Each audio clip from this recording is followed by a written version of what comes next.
Good evening, everybody. This is Gordon from Grinning Goggle Gaming, and welcome to the Greyhawk Campaign. And hopefully, everything is working as it should be. If anybody's in chat, please let us know how the sound levels are tonight, because last week I discovered it was a little bit quiet for everybody else.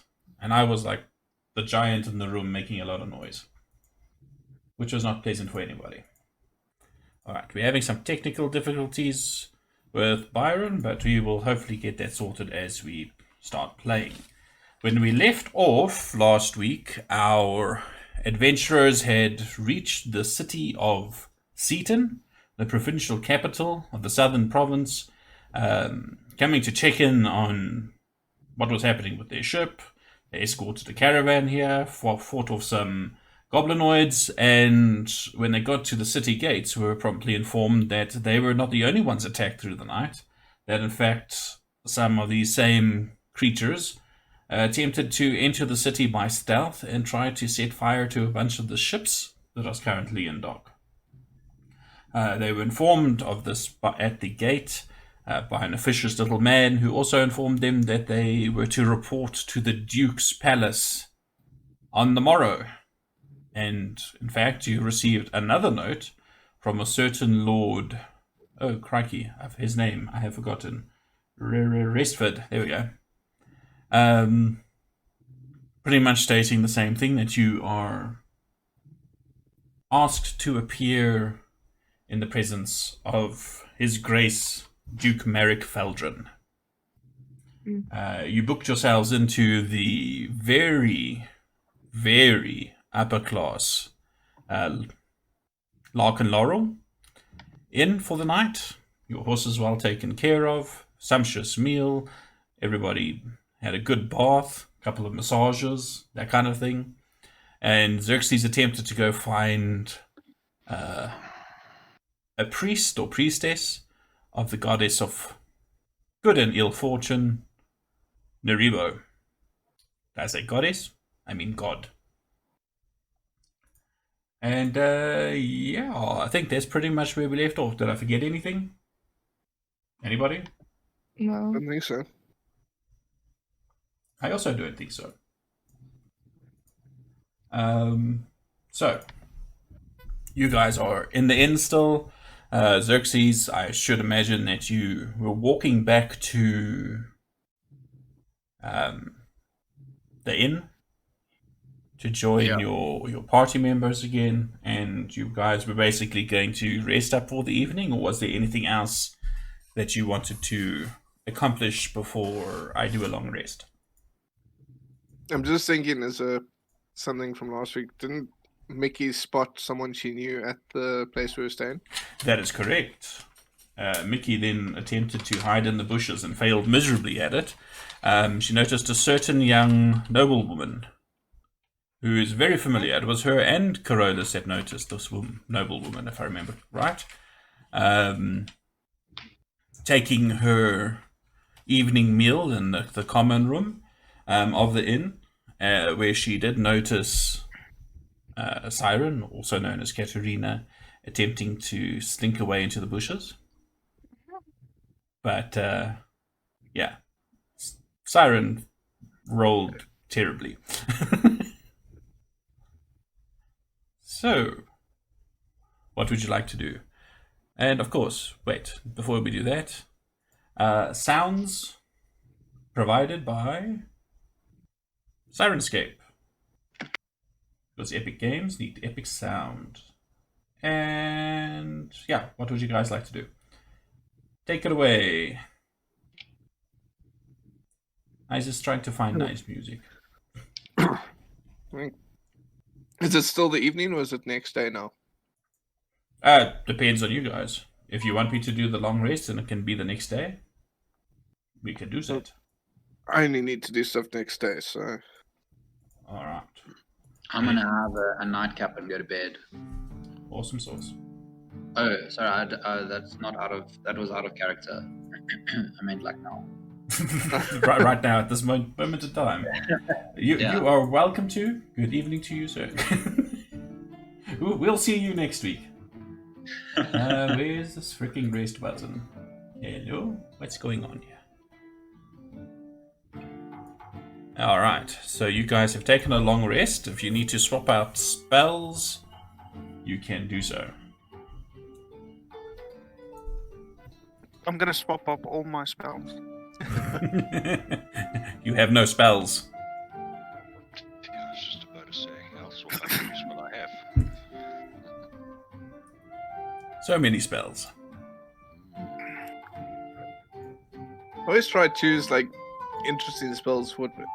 I think of nice ways to use them, but some of these are just like, when the fuck am I going to use that? Like Sacred Flame. No, Sacred Flame I use. More like, Sacred Flame what, is find traps. Nevs, haven't you're been very anywhere- quiet. Pardon? You're very quiet. I've just boosted your mic to 200%. No, you don't need to boost it to 200%. I just need to pull the boom down. Oh, that would help too. Yeah. Yeah. Something's gone wrong with my boom's muting. If I mute, then it won't unmute, so I have to leave it on all the time. So I'm just moving the boom up so that it's away from my mouth. Oh, I was just saying Sacred Flame is useless. To me, it's useless. well, let me put it this way. Just as an aside, playing Baldur's Gate 3, played a cleric with Peter. Fucking Sacred Flame. Useless. Yeah, it's terrible. The slowest thing in the world saved on a deck save. Yep. It's ridiculous. Like with a natural 22, so... I'm still debating whether I buy that or not. Anyway. I think it's discussion worth for it. afterwards. Yeah, discussion for afterwards. What do they call it? Table talk. Alright, so yes, what do you guys want to do? The next morning, yeah, you have like a full spread of breakfast. You can imagine sausages, bacon, eggs, mushrooms, you name it, they've got it. There's some seafood on the table for you. Pretty much a buffet kind of thing as well. With a nice light cider for breakfast. Tasty. Tasting? Is there? I can't remember in this town. Were there sort of practitioners that can? What's the word I'm looking for? Enchant items. Enchanters in town. You can attempt to find one. Yeah. I want to see if I can give my trident a boost. Alright. Is anybody assisting? Or going along for the ride? I'll look with him. Alright. Something interesting to see. Yeah. Okay. So, give me an investigation roll. Either separately or you can have your roll with advantage, Richard, if you are skilled with investigation. I am not, so separately. Or if somebody else who is skilled with investigation wants to help them. I've got a 0 for you intelligence. can- So... Let me see. I can help. I'm You skilled. can roll for me because I shall ask- you can roll I for shall advantage, ask Alright. Procam for guidance as well. Are you asking Osprey for guidance, Cyan?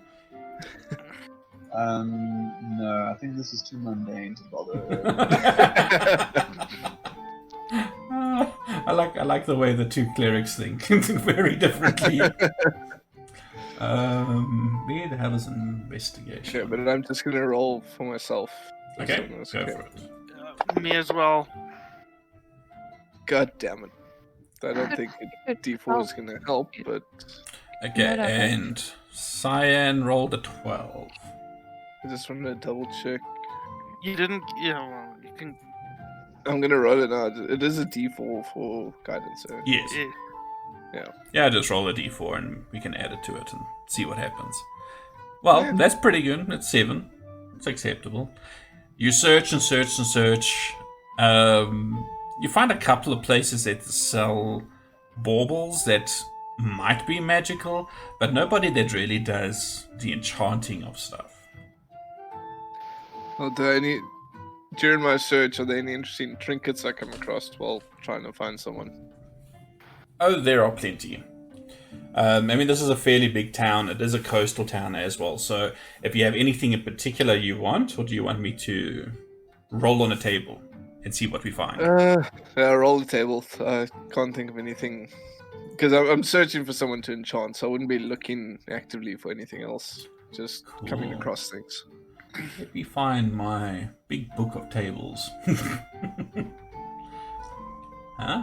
Why is this not working? Let's try that again. Trinket. It would help if I spelled trinkets properly.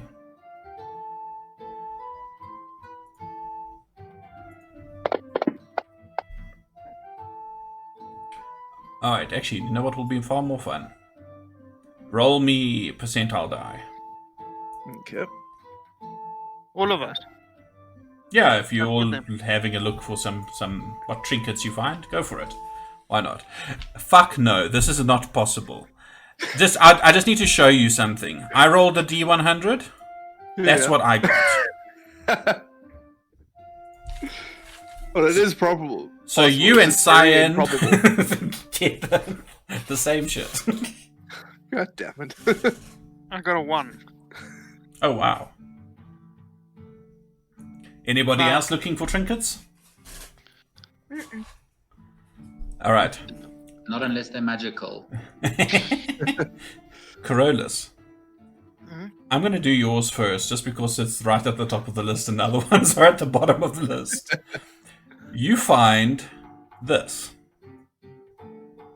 A mummified Mummified. goblin hand. You don't know why this merchant has it, but it's dry. It's nasty looking. It smells faintly of cinnamon. I look at him in disgust. It's got like a piece of twine around it. You know, like almost like it was used as some sort of like what do you call it? A charm. No, worn Is it- around something, the belt or the neck or something. I'm Is it- getting strong monkey's paws vibe from this thing. Goblins. Is it magical? Make an Arcana check. Yeah, it makes your backpack stink. It's magically delicious. In hindsight, I probably should have ritualized detect magic before searching. Probably would have made life a lot easier. No one's Probably. perfect. All right. So with that, you think this is as magical as fuck. You are intrigued by this hand, Carolus.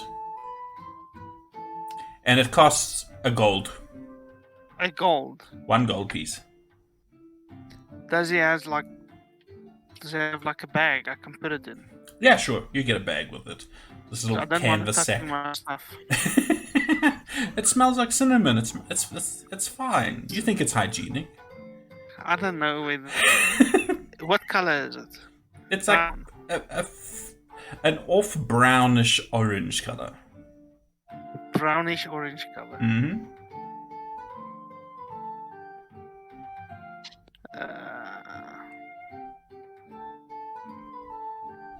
I'm gonna buy it if that's what I saw. For 1 gold, wow. Yeah. Richard, you I find have a lot of this. that. Ooh. That And it is quite mundane, other than it being, dwarven and quite ornate. It might make a fine gift to some sort of dwarf.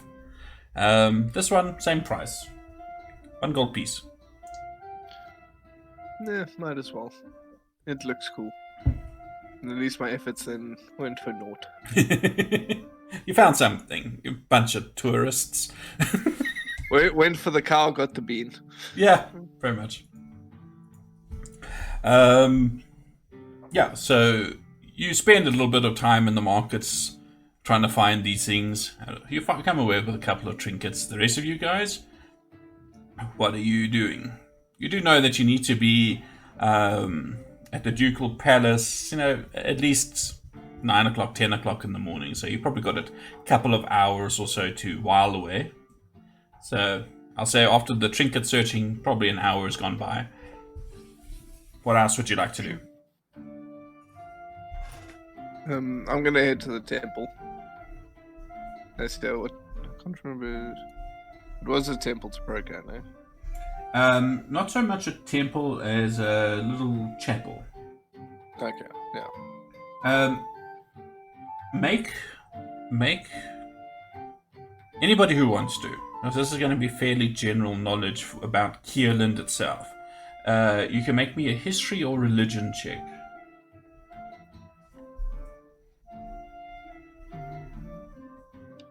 No. I'm just making a note. Strong rolls today. Very. On a 100, I got a 1. Super strong rolls. Awesome. I don't count. Like, there's no color in that game that has good rolls. Alright.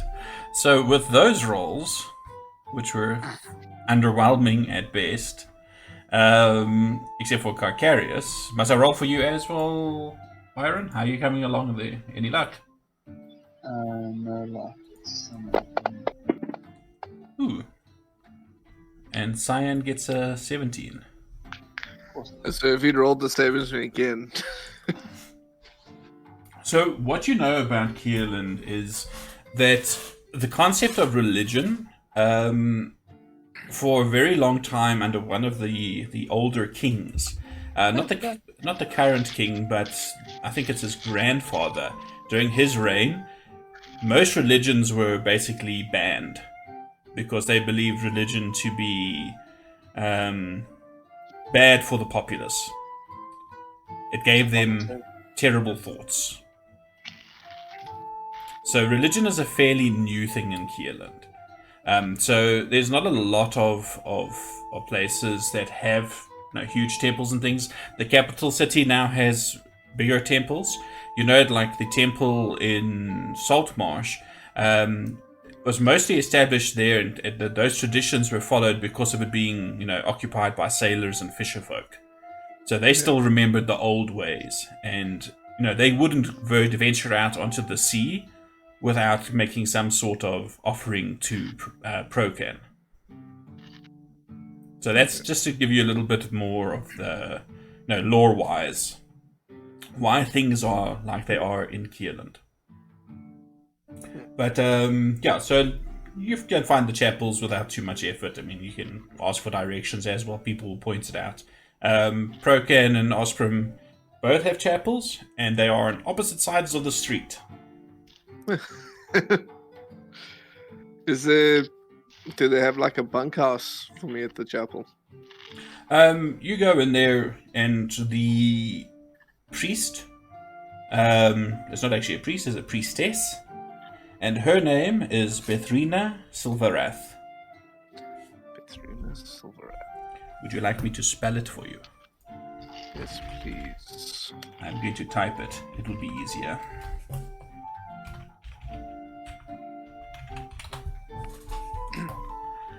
And she's it's always difficult to tell with elves, but you estimate she's probably in her 3rd or 4th century. She's got a couple of little crow's feet around the mouth and eyes, so she's not a young elf. And she's wearing pretty plain grey robes. She's wearing the symbol of Procan around her neck, a little silver trident, and she meets you there and she greets you. She welcomes you as a fellow worshipper and as an acolyte from not too far away, Saltmarsh.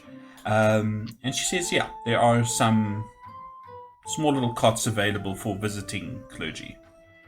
Yeah, fantastic. There's not too much trouble. I'd like to stay in one of them for the time I am in town. I don't know how long that will be. So she takes you to the back of the chapel, and you see there's 3 of these little rooms. They're pretty sparse. They're not very large. Just enough, basically, for a cot and a small little table and a chest at the foot of the cot that you can put your stuff in. And she assures you that you are welcome to stay as long as you'd like. She says there are 2 meals served a day, one in the morning, which you've just missed, and then another one in the evening just after sunset, basically. In the back of my mind, I'm like partially thinking I should go back to the fancy place. Awesome. But- But she's so sweet and generous that she doesn't even realize that you have these thoughts. I'm not showing it. I'm just thinking in the back of my mind. It's like, oh, that bath was so nice. Cool. Byron, still no luck on your side? I am updating now. Awesome! Brilliant. So yeah, you found yourself some alternative accommodations. Anybody else want to do anything? Now's the time to let me know. But I don't know, maybe just in a tavern or something. Just sort of ask, is there anyone in town that trades in rare spices? It trades in rare spices. Yeah, essentially, I'm trying to find this Orbrick Drallian dude so we can go and help him find his ship. But I'm not too sure how the standing is in the town. He's a fairly well-known merchant. He's had his ups and downs.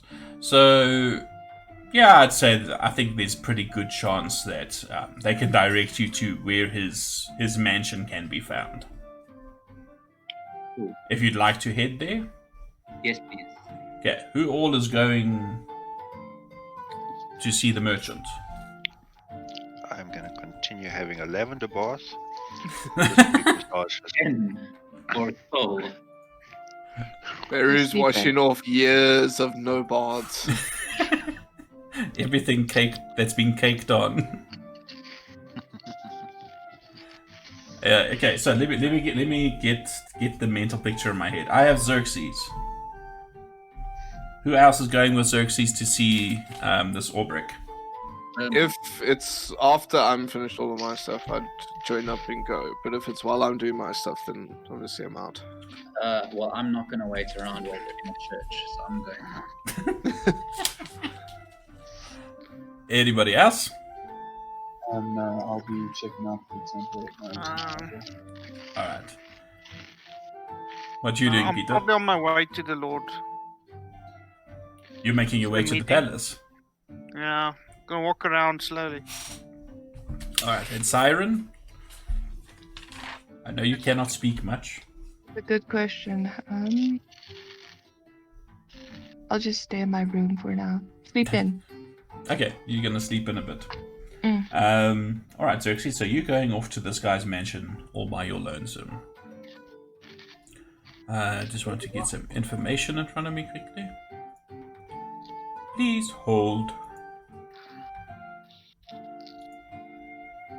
So you make your way to the wealthier side of town, not too far actually away from where you're staying, a little bit closer to the ducal palace, and you come to a fine-looking little like manor house. I mean, it's not little; it's probably got about 15 to 20 rooms in it if you look at it from the outside.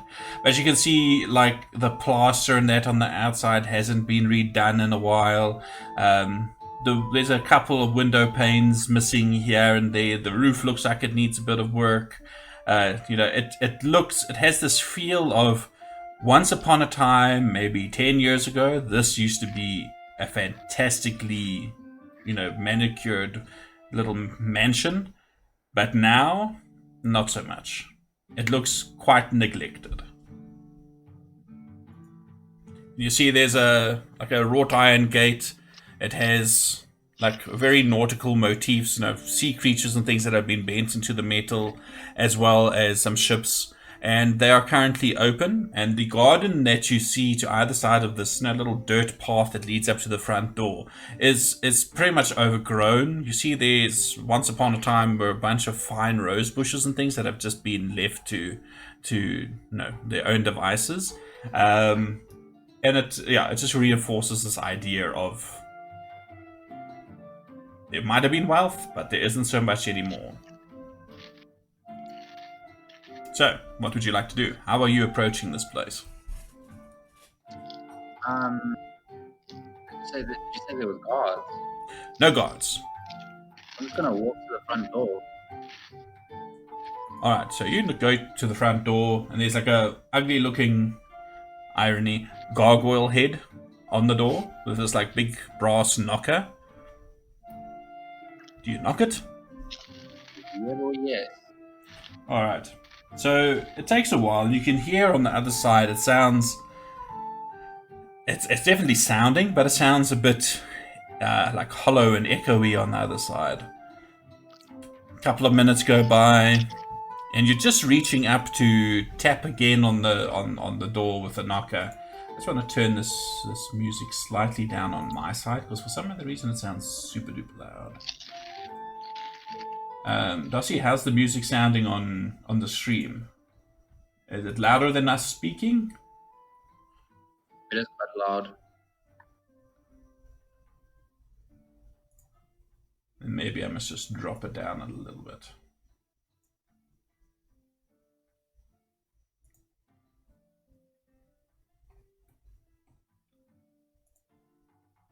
Okay.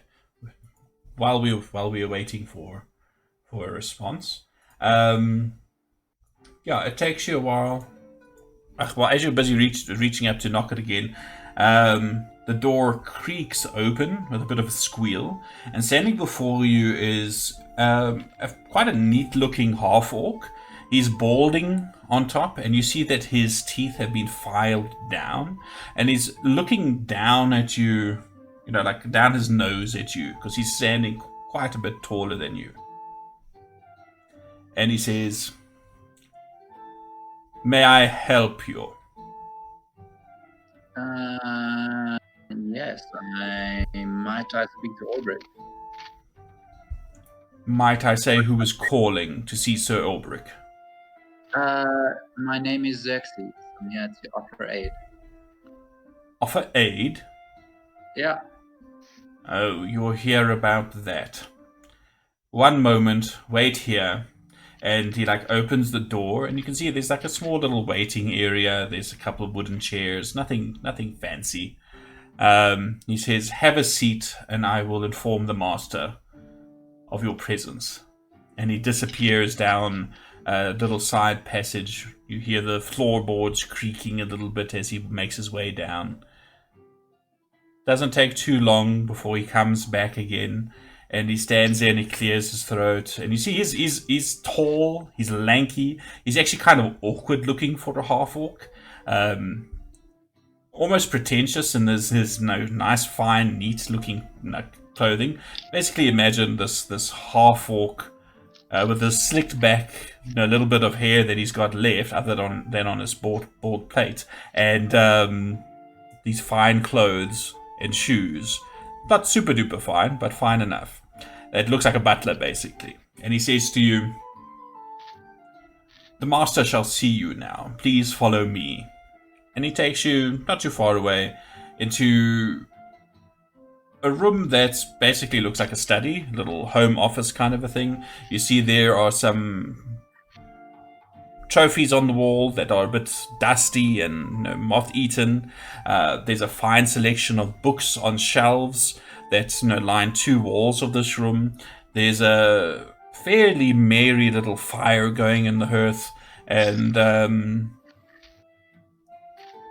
behind this desk is this much smaller, little bit more rotund man.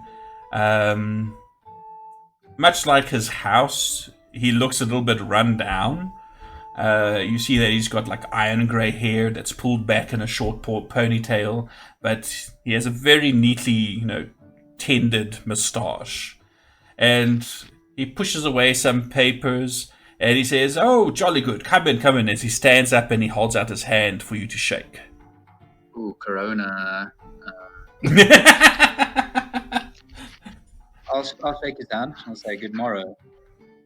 He says, "Good morning. Please have a seat. But tell me, how did you hear about my little venture?" We are traveling from town to town, offering aid, speaking to almost everyone that would listen, and people talk. So, I caught says, wind of the fact that you may need some assistance with a ship that went missing. But sir, can I trust your discretion if I give you some additional information now? Of course. Are you being earnest? You have my word. Please Do I give look me... like someone who would betray your trust? Give me a persuasion check, please. Aw. Sorry, I'm hoping that this next door neighbor's dog is not coming through over the stream. My apologies if it is. Okay. Let's see what he... Yeah. He nods and takes a seat. And he says to the half-orc butler, Vertheg, please bring us some coffee. The good gentleman and I will need to discuss business. It is better if we have something warming our innards. And this half-orc gives a little shallow bow to you both. And he says, of course, master. And he walks out, closing the door behind him. And you two are, for the moment, alone in this room. And Ulbrich says, do you know of me, other than of the job that I have tried to keep discreet, but have let known that I need done? Other than you trade in spices, no. Not much. Well, that's half the truth. You see, the problem is, I want to give you a little bit more detail. I'm just trying to freaking open it, and it's screwing around with me, and I don't know why. Is it that kind of spices? Is that not that kind of spices? He says, once upon a time, I counted myself amongst the richest folk in this city. I had everything. I had a huge trading fleet. I was immensely prosperous. I mean, I had hundreds of ships sailing under my banner. But through some misfortune rather, I heard tale of a continent to the south, where in the southern jungles I could make even more money, monopolizing the trade in rare spices, as you yourself have just pointed out. But it went well for the first couple of years, but I was convinced by certain people to invest more heavily in the endeavor. And as such, I liquidated several of my properties and basically put them into promissory notes and deeds of title, etc. And put them into an enchanted box and sent them with a ship named the Emperor of the Waves to the southern continents, where I would have traded those papers for actual hard currency in which to establish my entire fortune and business directly on the continent, and thus start my monopoly in earnest. However, my flagship, the Emperor, let's just say that there was a terrible storm. Fate is a cruel mistress, and this storm separated the Emperor of the Waves from the rest of its escort, and it was never seen again. And because I had basically sold most of my properties except for a few odd things on the mainland, I was left more or less destitute. I've been trying to regain my fortunes, but something unusual has come my way. You see, there have been reports of a ship at sea, not too far off the coast, somewhere between 15 and 20 miles. I've tried to keep that detail quiet, because I'm hoping that it has been left unmolested. If that box is still on that ship, I'm willing to offer you 10% of the worth of its contents for its return. What say you? What does this box look like? Oh, it's about a foot long, foot wide, foot high. It's made out of a strange dark blue metal. It is impervious to everything. It is, watertight. So I'm fairly certain that those documents, even after all this time, are in perfect condition.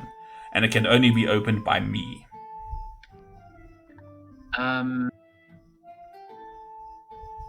Look, I'm gonna say yeah for sure, but may I ask why haven't you gone and fetched it yourself? Well, sir, let me put it this way. I might enjoy making money off of ships. I do not spend my time on ships. I get a bit seasick. And you have no contacts through the years that you could have leveraged to Well, assist? fate, once again, is a funny thing. Once I had lost most of my fortune, and people in my bracket of society learned thereof, I was fairly shunned. Anybody with the power and influence that I might have leveraged to attempt to find my ship no longer wished to converse with me. As it is, I have just barely made inroads into the current Duke's court. It is the only reason why I have managed to procure a ship and a crew. But I need somebody more, because these gents are an unusual thing. Have you ever heard of Arctic dwarves? No, I haven't. Most dwarves either find themselves on hills or in mountains. Arctic dwarves come from the far reaches to the north, a land of ice and snow. But these chaps apparently don't know the value of coin, because they've allowed me to hire their ship for a measly 200 gold. They will take you, and if you have any friends with you, which I suggest, to go and recover this for me. However, they have no wish, they just wish to transport. They have no wish to board this other ship. They have no wish to fight. They are, oddly enough, pacifists of a sort. Fine sailors, by all accounts, but not fine fighters.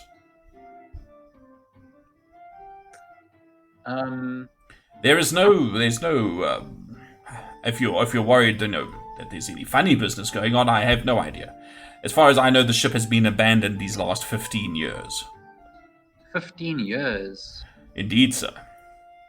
That's why it is so strange that now, after all this time, it seems to have made its appearance again. So this ghost ship that appeared out of nowhere, infested with God knows how many water dragons. He says, well, it is my hope that there are no sea trolls and water dragons involved, but this is why I need adventurers. For just in case. I'll accept the 10%, but should we run into anything particularly dangerous, it's going to have to be 20. Make me another persuasion roll. Okay. DC is going to be high, 17. Holy shit. Okay. He says, how much is the difference on that? 17 is 4. Okay. Not quite at the next bracket, but that will work. He says, I will go as high as 15%. And I will tell you what I estimate the value of that is. Very well. Those documents should be worth around 100,000 gold pieces. 15% is enough to ransom a king. Jeez. Yeah. I'll very, very nonchalant be like, okay, sounds somewhat fair.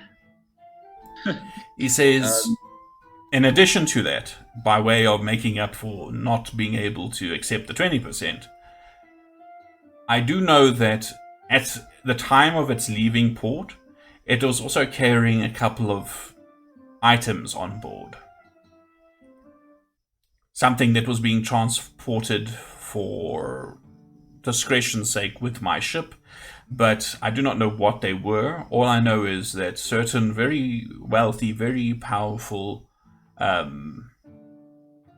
nobles here in Seaton asked for some of their possessions to make the trip. Sure. Okay. I'll say cool. Let me speak to my party. Where may we find your ship and crew? He says, down at the docks. It's a fairly easy thing to find. Its hull is ashen grey, its sails ashen grey. They seem to have a type. But the name of the ship is... Let me get it for you. Oh crap, where the hell is this note? Hold that thought. It's called the Soul of Winter. It is run by her captain, Wolgar Windrune. A stout chap, you'll recognize him immediately. These are unlike any dwarves you've ever seen. Every last one of them has stark white hair, pale skin, and they wear a lot of furs, even in the hot weather. Just like me. Indeed, sir. You should get along swimmingly. I'll say very well. Let me speak with the rest of my companions, but I think we have a deal, and I'll put out my hand. He says, well, when you come back, and he's like hesitant to shake your hand, he says, if you accept this contract, I will have the paperwork signed up, or not signed up, put up, so that you can sign when you come back, and we will seal the deal. Very well. Agreed? Sure. You must understand I'm a businessman. For first and foremost, I must have a contract. And please, keep the amounts and such as private as you can, mostly for your own safety as well as my own. I would appreciate it if you would do that as well. Well, I have had no other takers for this particular job. I wonder why. When they hear that part about the ship being gone for a while and all of a sudden making a reappearance, yeah, let's just say that they don't like that. Yeah, Not well, many stout adventurers in town. I must say it does make me very hesitant. But like I said, let me speak with my companions and should give you an answer probably by the end of the day. I will have the papers ready. Very well. Thank Good you, day sir. to you. Thank you for the coffee. I was to say, at this point in time, the butler returns with his coffee. I was just ashes because I don't know what's heat resistance, bro. Fire resistance. I don't know if that works for the innards, though. Well, it better. I'll just say I'll have this in a takeaway, thanks. He says, by all means, take your leisure and finish your coffee. And you see there's even some like little homemade cookies on the side. I'll say, okay, cool. I'll just browse his bookshelf. Do I see anything cool on his bookshelf? Ooh, okay. Make me an investigation check. Now I need to find another table. I hope I have the thing listed. Yes, I do. Alright, but that's 17. That's pretty good. Make me 3 rolls. D100s. 3 D100s. Mm-hmm. 1. Oh, almost exited.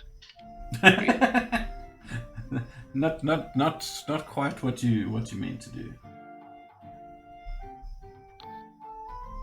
Okay, the first book that you find, I just want to write the numbers, 40 and 56, is a book of heraldry. So fairly old, fairly musty, shows some of the noble families of the Kingdom of Kierland, and also a couple that have ties outside of the kingdom. The next one is just some vague historical text, basically telling you about the battles that King Scoti, the current king, that his father was involved in. And the final one, which was 56, as you're busy paging through it, you find a loose sheaf of paper that's sort of been folded and like shoved into the binding. And pulling it loose, are you going to try and do it like stealthily to see what it is?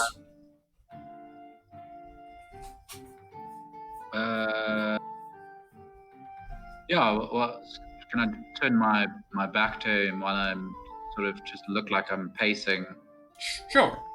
So give me a stealth check.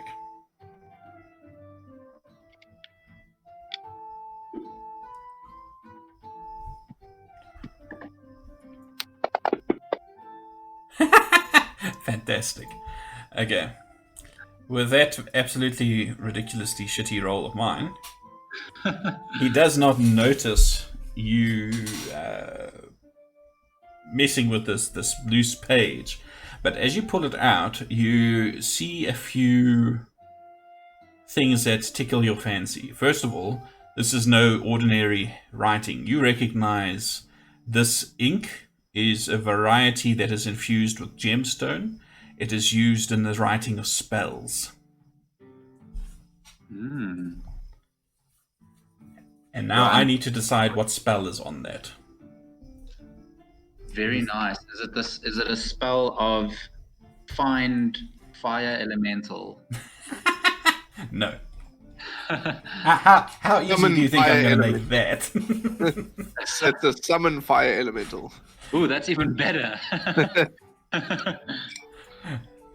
Isn't No, that sir. exactly what it is? Nope, that is not exactly what it is. I'm going to tell you what it is. Shit, if it... Oh, no, that was not working either. I'd laugh if he rolls and it ends up actually being that. The spell of draw ship 20 miles closer. I'm going to roll and see if it will work. Hey, if it wasn't for me, do you think we would have any quests? Okay. Give Probably. me roll a D100 again, and no wait. First of all, okay, we'll keep that roll. That's fine. Also, roll me a D10. D10, 4, 6, 8, 10. Ooh, All right. either very good or very shit. And For what me, did you roll? An 88. 88. What is your Arcana modifier? +2. +2. Okay. Alrighty. So that would be... Sorry, just doing some maths in my head. Level 20 summon fire elemental at 1 HP spell. Okay. No, not quite. You have found... And let's do that. Interesting. A scroll of animates dead. Okay. Very nice. I'm gonna see that no one is watching. I don't know where this orc dude is. And then just slide it into my coat's inner coat. Oh no, pocket. the orc has left the room. Okay, sliding it Uh. into my inner coat pocket. No, this is weird. It's supposed to be right here because this stuff is set in alphabetical order, and yet it's not. What the hell? Okay, let me try that again. Maybe this... Nope, that won't work either. I'm trying to drag it over into your inventory, but it's screwing me. Did it actually go over now? It did. Awesome. I just need to identify it for you. Ah, cool. Thank you. Alrighty. So you have found a scroll. Ooh, that's worth a lot. It also has some utility of sorts. It is 8 o'clock. Should we take a short break? Sounds good. And then we can be back in about 5 minutes or so. Then we will see to Byron, who has made his way into the game. Hello. Hooray! And his temple to, almost said Procan, Osprey, as well as... Just give it a few more weeks. He'll change. Heresy. and Peter was running off to the ducal palace by himself. While you guys were exploring we slept temples. to do that today, huh? Yep. Wait, do we really want the dwarf to be the first person of our group that the Duke meets? Well, I'm gonna hang around there. It's not necessarily I'm gonna be able to meet him. I'm on the way That's there. not on my line. Alright, cool. It is now 20:01. Shall we try to be back by 20:06 or 7? I'll put a ready check in the... what's the name as well? And I'm going to swap over to the Be Right Back screen now.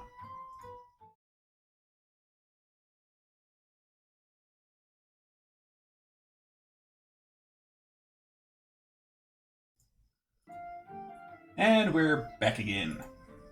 So, Xerxes has met the prospective, listen to me, prospective employer. Carolus is on his way to the ducal palace, with Carcarius not too far behind, and Beirut is having a lavender bath. Siren is still chilling and sleeping in late, and Cyan makes his way to the temple, or the chapel, of Osprey in the port town of Seaton. So, pretty much like the Temple of Procan, it's nothing like ostentatious. You see very similar decorations, which makes sense considering that she is related to her father god in many ways. Though you do see the architecture, it's a little bit more rounded, a little bit more feminine in ways. Obviously to emulate the differences between these two deities. Coming into the chapel itself, you see it is fairly sparsely furnished. There's some pews and things. There's a small altar in the center. And standing at this altar, talking to a couple of people that just look like, commoners, but wearing very light blue robes. You see a half-elf gentleman. Full head of hair, black hair, slight bluish tinge to his skin, so you infer from this that he might be some sort of like high elf or moon elf, also known as a silver elf, and yeah, he's busy just chatting along. What do you do when you're in this chapel, Cyan? I think Siren would be pretty nervous and be kind of like hanging around the door, not even sure if he's like allowed to come in or not. I think he'd probably like kind of knock on the door, and then just walk in anyway. All right. Make his way to the altar and kind of like bow and get on his knees and do a short prayer to Osmond. And you see that the half-elven gentleman guides these two parishioners off to the side to give you some space. Are you wearing... Remind me quickly, because I don't always remember the little details. Are you wearing any, Osprey paraphernalia, like your religious symbol? Is it Oh, is yeah, it an no, amulet? I've always or... got Osprum's symbol on a piece of leather around my neck, and Okay. wearing my vestments as well.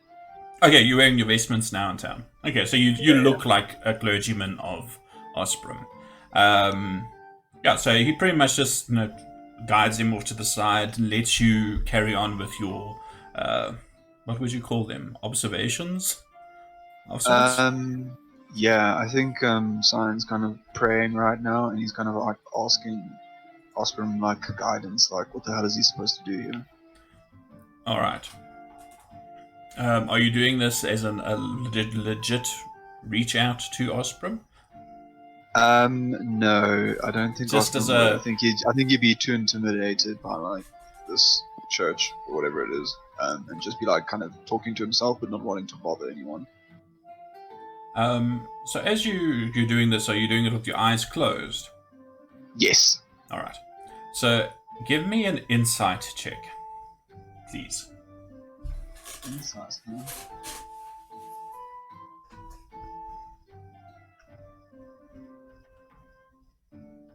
Oh, 1 second, I missed.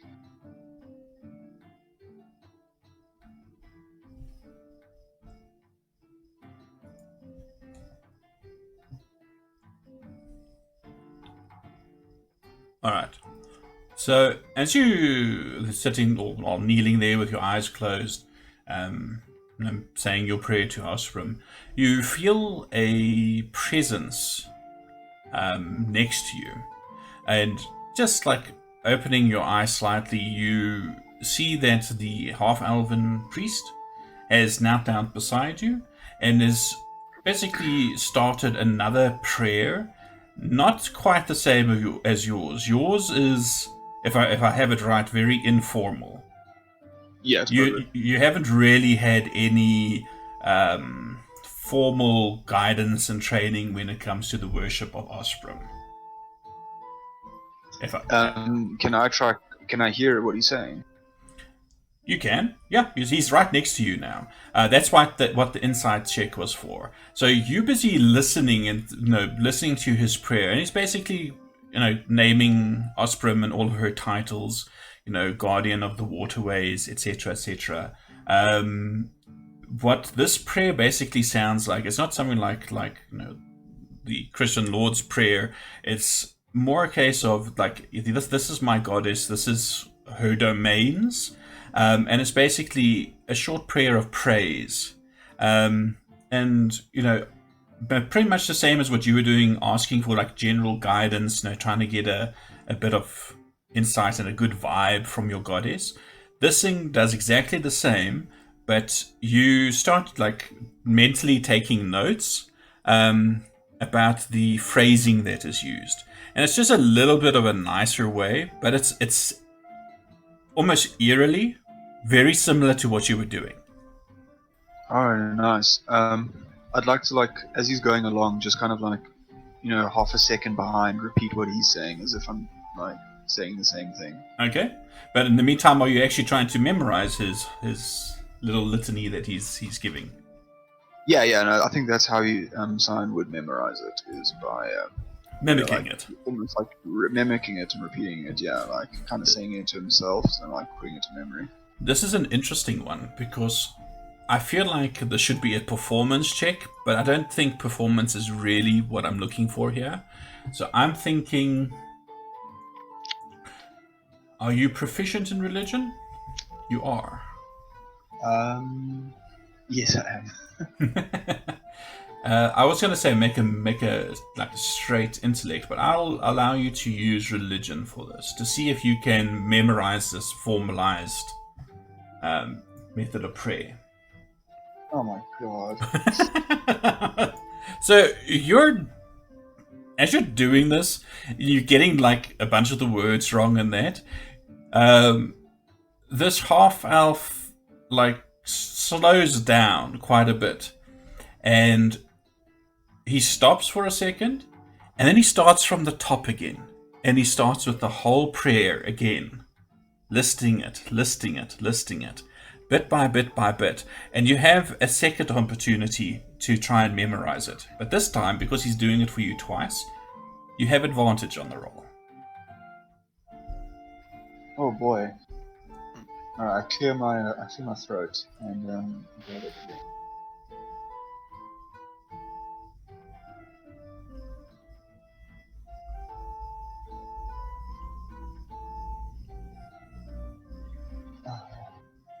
That could have been much worse. Alright, with a 21, you start getting it. After the second round of going through this, you saying it exactly the same. He starts at the top again, and you're matching his tempo, you're matching his words, you have it memorized. And as it gets to the end, it changes slightly, and that he offers a small... he takes like a little bottle, and does a little cork, and you see that in the altar is fairly similar to like the one that you had created in your little shrine in Saltmarsh, where there's this feminine figure with this bowl in her hands. There's not a feminine figure as such, but there is like a bowl-shaped indent in this rectangular stone altar in front of you, and he pours a little bit of this liquid out, and what's amazing, it smells of the sea, it smells of the ocean, but much cleaner. It's almost got like a ozone-y smell to it as well. And as he intones the last little bit of prayer, there's a little bit of a glowing light that takes place, in the inside of this bowl, before it just disappears, and the water that was offered into the bowl has evaporated. Whoa. And he stands up, and he holds out his hand, and he says, "Welcome, brother. My name is Tomi. Might I inquire as to yours?" Oh wow. I think Zion would like have sweaty palms and kind of like brush them on the side. Vigorously shake hands and says, "Hi, my name's Zion.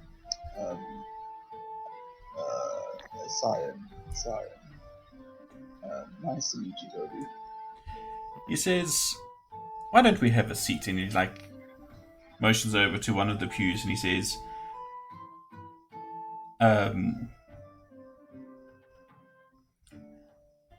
"Please forgive me for being a bit too blunt about this, but you wear the robes of office of one of our clergy, but your training seems to have been a bit lax, if you do not know the correct forms. Where did you study? How did you come into the priesthood?" Oh, this, yeah. I killed the priest and took his clothing. No, I'm just joking. His eyebrows are wide. I'm just joking. A little humor, you gotta get with the sailors, if you know what I mean. It's a bit of a long story, but basically, I didn't find Osprey. Osprey found me. Yeah. Yeah, I got lost at sea, something like that, and yeah, I really don't want to get into it, but I'm sorry, I'm not good at this. I have no idea what I'm doing. You see, he's just sitting patiently taking in all this, and he says, "It sounds like your life has been a trial. If you have come to the goddess by way of what you feel is a rescue by the goddess, that is a strong connection, and I can see why you would have a love of the goddess. But tell me, does the goddess also grant you the power to use her spark of divinity? Are you able to reach out and call to her to answer your prayers? Are they made manifest?"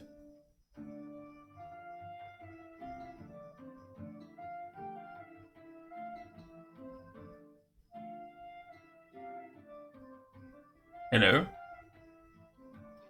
Can you hear me? Yeah, yeah. I was just like silence for a second there. I take out one of the glass vials I have, and I throw it down on the floor to smash it, and then I cast Mend on it.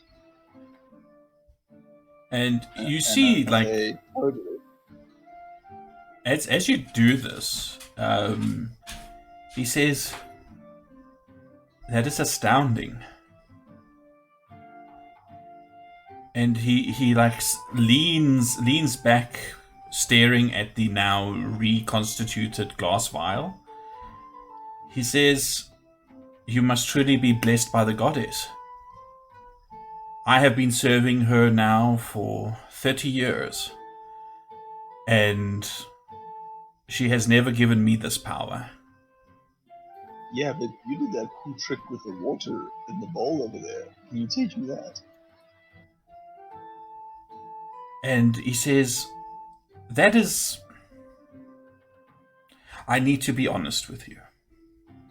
That was a little bit of showmanship. I have always had a bit of an affinity for conjuring illusions.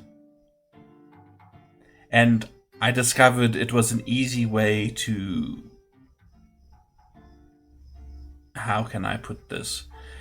Impersonate a more powerful member of our clergy. Oh, You see, wow. the common folk here are very reticent when it comes to religion of any kind. They pay a bit more respect to the water gods, the sea gods, but unless you can prove yourself as, divinely blessed by casting these clerical spells, they tend to ignore you. So I've used my other talents to substitute. Okay. I don't really. That's cool. I mean, like, I don't judge. All in the name of offspring. And he says, Indeed. The lady guides us along our paths. I always felt that if I wasn't meant to do these things, she would show her displeasure in some way. But I see now that perhaps you and I have much to learn from one another. Yeah, maybe you could tell me what I'm supposed to do as a cleric, because, like, I really don't know. And he says in reply, I have all the lore, all the forms, all the knowledge of how to be a priest without being, a magically gifted priest. I can run the chapel, I can give sermons, I can reach out, I can do the charity work, I can teach you everything that they would teach you at one of the religious colleges in the capital, for example. And in exchange for that, I would ask you to intervene with the goddess and ask her why she does not see fit to reward me with the ability to use her divine spells. Would you be willing to do that?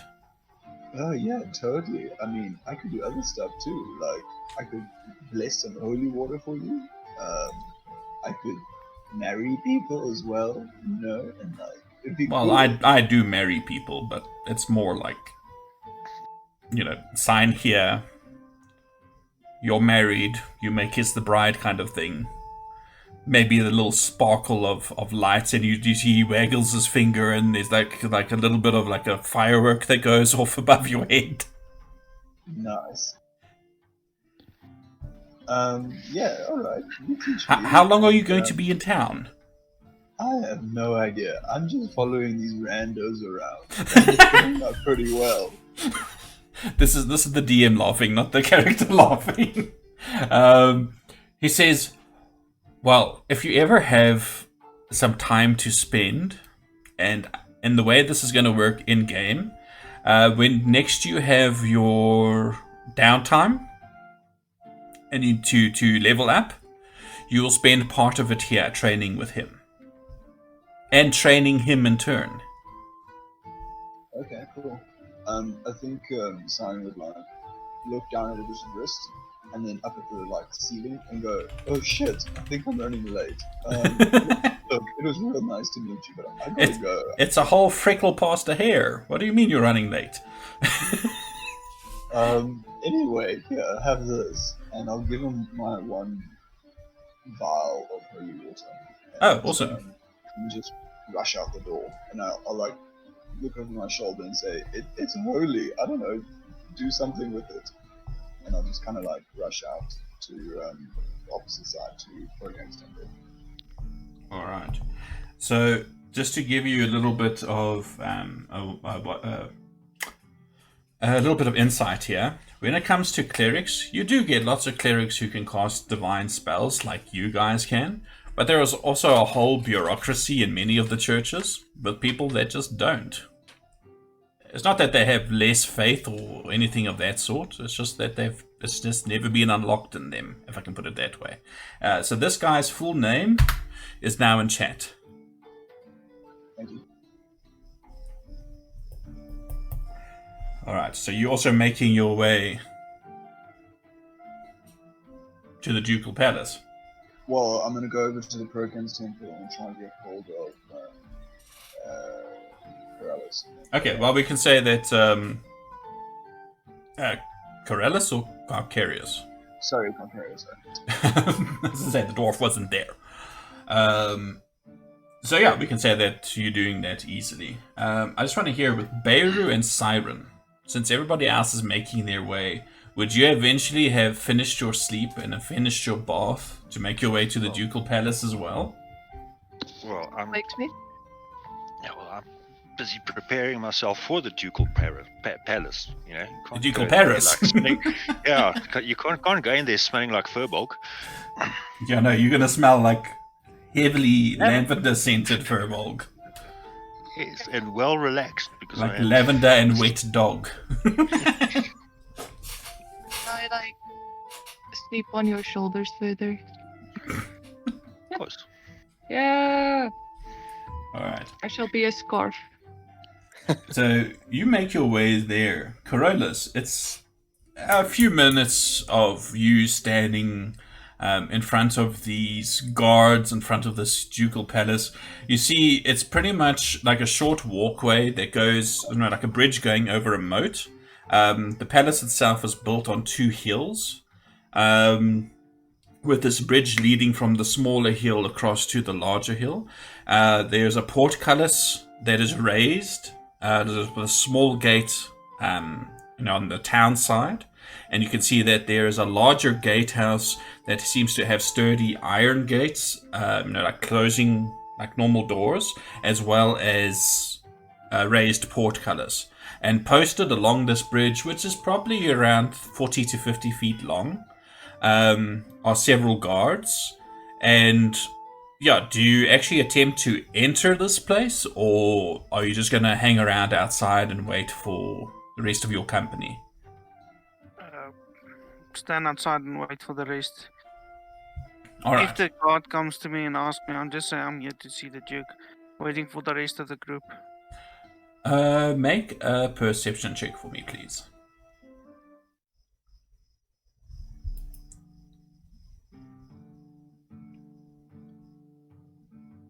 So as you're loitering around, you notice that you are being noticed.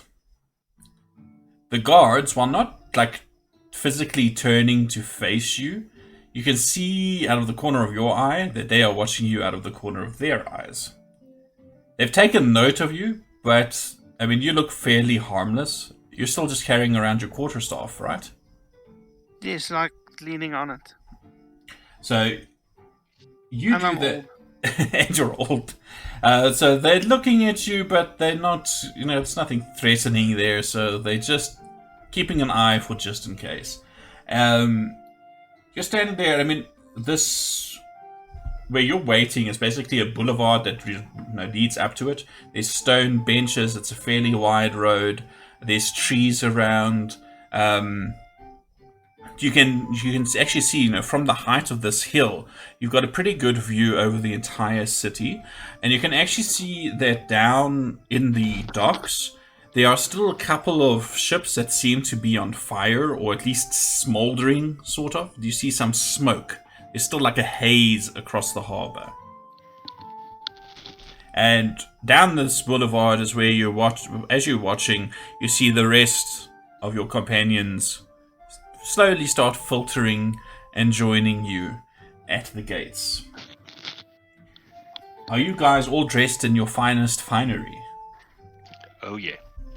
Oh, my finest would probably be my vestments. Same. My finest is my magic robes. your magic fighting Magic robes. Yes, they can't get dirty.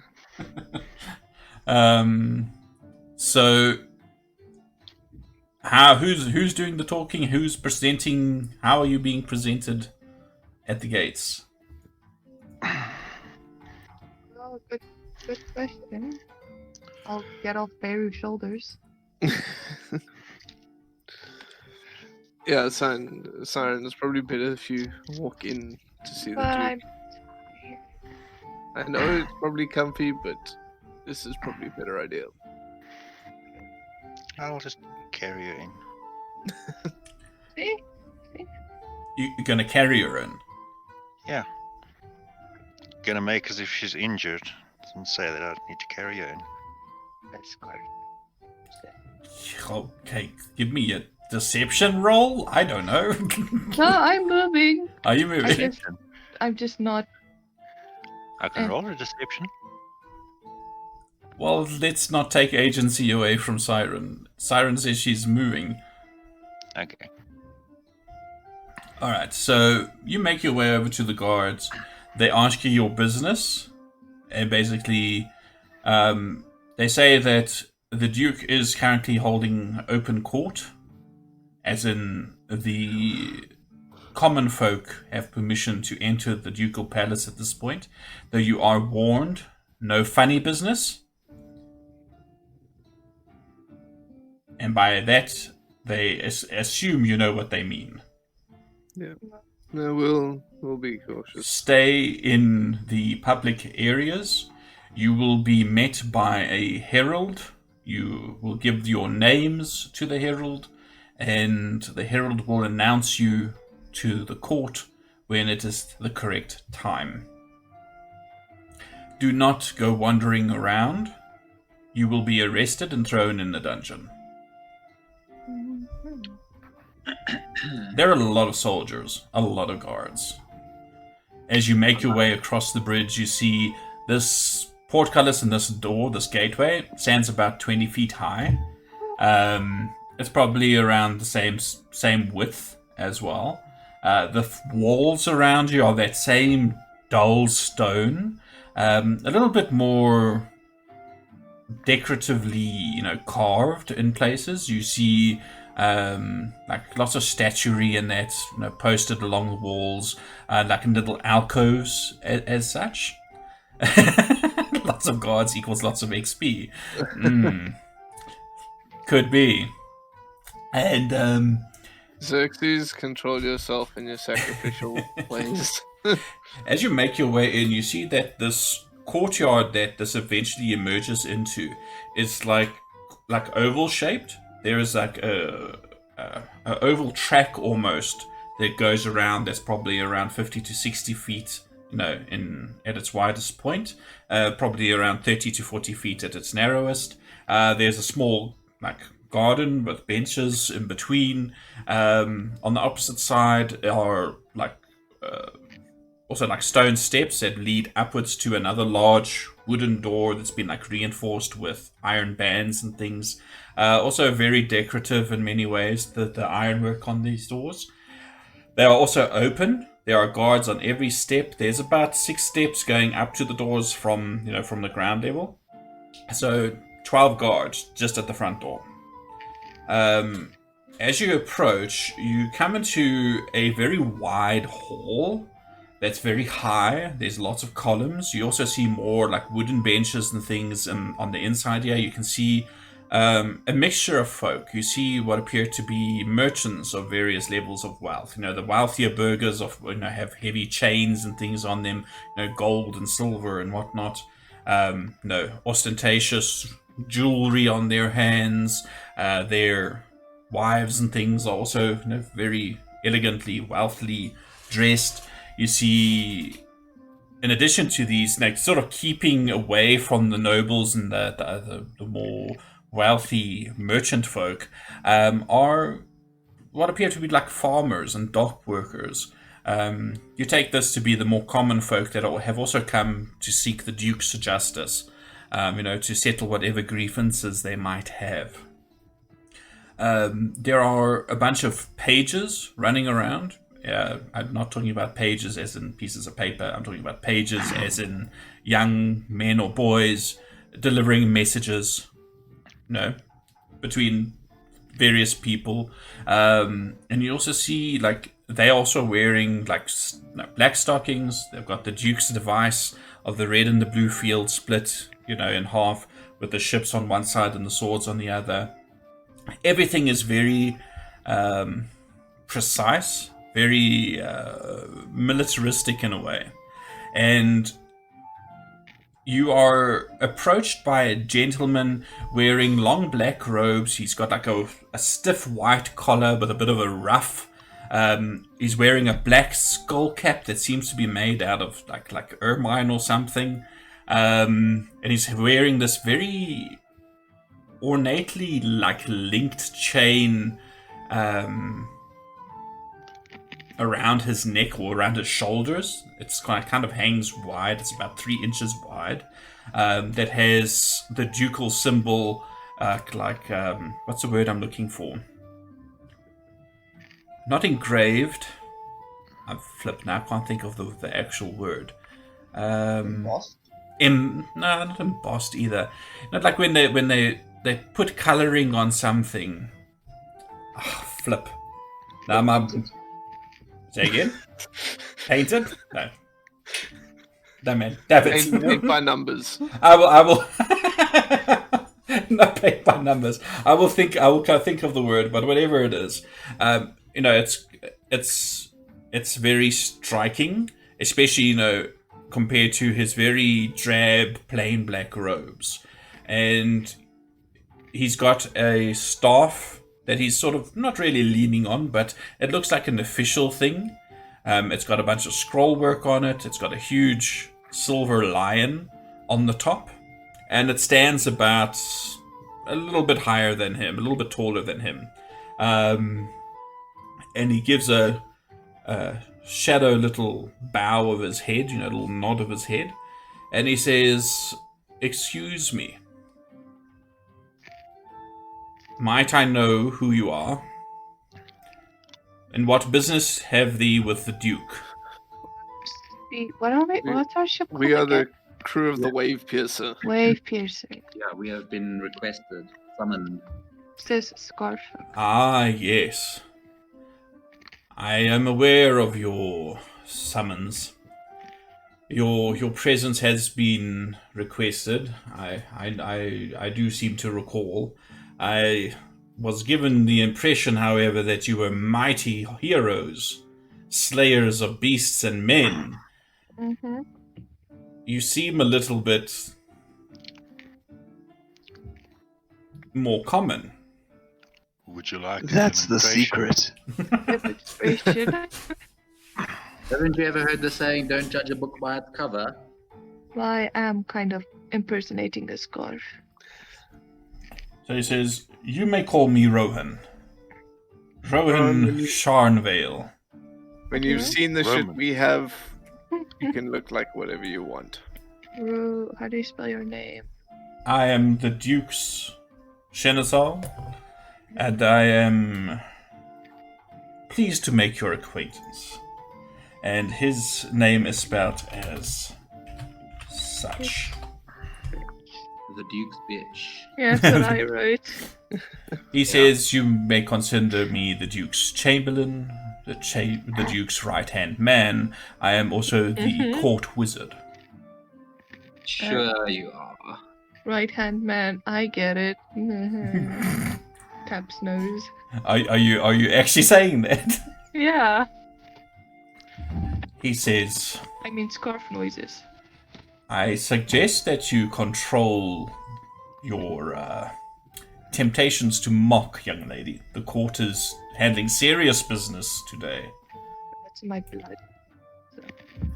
Well, if you value your blood and you like to keep it inside your veins, I suggest you not do that in the Duke's presence. He is a man of short temper who does not appreciate jokes.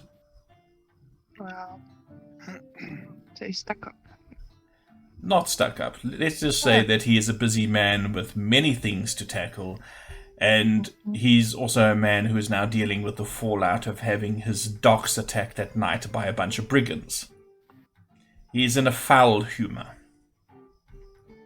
But he is humorous. No. Oh. Huh? He is as humorous as a graveyard. I have tried many times to lift him out of his misery, but Uh-huh. it just does not work. Yeah. Let's just say he does not rise to the occasion. What kind of jokes have you told? Many. Too many to us one. count. Wingardium Leviosa. Oh no.